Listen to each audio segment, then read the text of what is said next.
नमस्कार दोस्तों, स्वागत है आप सभी का हमारे चैनल भक्ति ज्ञान में। दोस्तों, आज मैं आपको ज्येष्ठ मास महात्म के 28वें अध्याय की कथा सुना रहा हूँ, जिसमें हम वर्णन करेंगे ज्येष्ठ मास स्नान महात्म। स्कंद जी बोले कि हे विप्रगण, प्रथम लोक प्रसिद्ध वृंदारक नाम का ब्राह्मण हुआ। वह वेद शास्त्र का ज्ञाता, धनवान और अनेक भाई बंधुओं से युक्त था। उसने अपनी स्त्री देवसेना के साथ चिरकाल पर्यंत सुख भोग किया, परंतु वृद्धावस्था में पुत्रहीन होने के कारण अत्यंत दुखी हो गया। उसने संतान के निमित्त अनेक व्रत यथाविधि किए। जब वृद्धावस्था तक भी उस ब्राह्मण के कोई संतान नहीं हुई, तो वह अपने प्राण त्यागने के निमित्त बड़े भारी गहन वन में चला गया। वन में जाकर उसने भोजन और निद्रा का त्याग कर दिया। चौथे दिन वह ब्राह्मण विकलता के बस होकर उस वन में मूर्छित होकर गिर पड़ा। सब पर दया करने वाले भगवान उसके निश्चय को देखकर एक ब्राह्मण के रूप में उसके पास आकर यह वचन बोले कि हे ब्राह्मण, तुम कौन हो, कहां से आए हो और अपने प्राणों का त्याग क्यों करते हो। उस ब्राह्मण रूपधारी भगवान के वचन सुनकर वृंदारक ब्राह्मण ने अपना सब वृत्तांत कहा। भगवान कहने लगे कि हे ब्राह्मण, तुम अपने घर जाओ और जो व्रत मैं तुमको बतलाता हूँ उसको करो। ज्येष्ठ मास के आने पर जितेंद्रिय होकर प्रतिदिन सूर्योदय के समय स्नान करो। 1 मास तक ब्रह्मचारी रहकर हविष्यान भोजन करो। त्रिविक्रम भगवान का पूजन तथा दही और चावल का नैवेद्य अर्पण करो।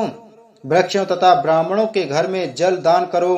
हे द्विज, इस उपाय के करने से अवश्य तुमको पुत्र प्राप्त होगा। यह कह ब्राह्मण रूपधारी भगवान अंतर्ध्यान हो गए।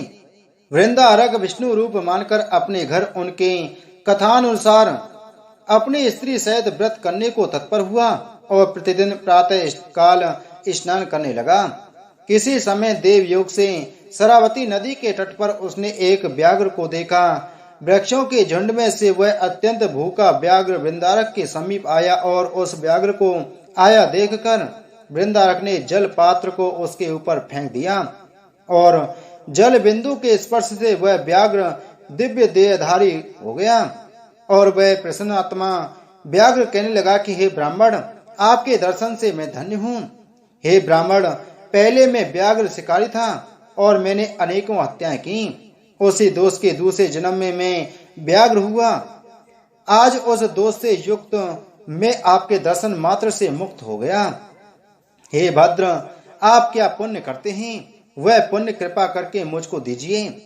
व्याघ्र के ऐसा कहने पर ब्राह्मण ने ज्येष्ठ मास कृत्य पुण्य को उस व्याघ्र को अर्पण कर दिया और वह व्याघ्र ज्येष्ठ मास स्नान कृत्य पुण्य के प्रभाव से स्वर्गलोक को पहुंच गया। उसके पश्चात वृंदारक ब्राह्मण ने फिर उस व्रत को किया और उस मास व्रत के प्रभाव से उसे महान तेजस्वी पुत्र उत्पन्न हुआ। उस पुत्र के होने पर वृंदारक ब्राह्मण ने उस अद्भुत ब्राह्मण विष्णु के वचनों को सत्य माना। स्कंद जी कहने लगे कि हे श्रेष्ठ ब्राह्मण, मैंने आपसे ज्येष्ठ मास स्नान व्रत का महत्व कहा।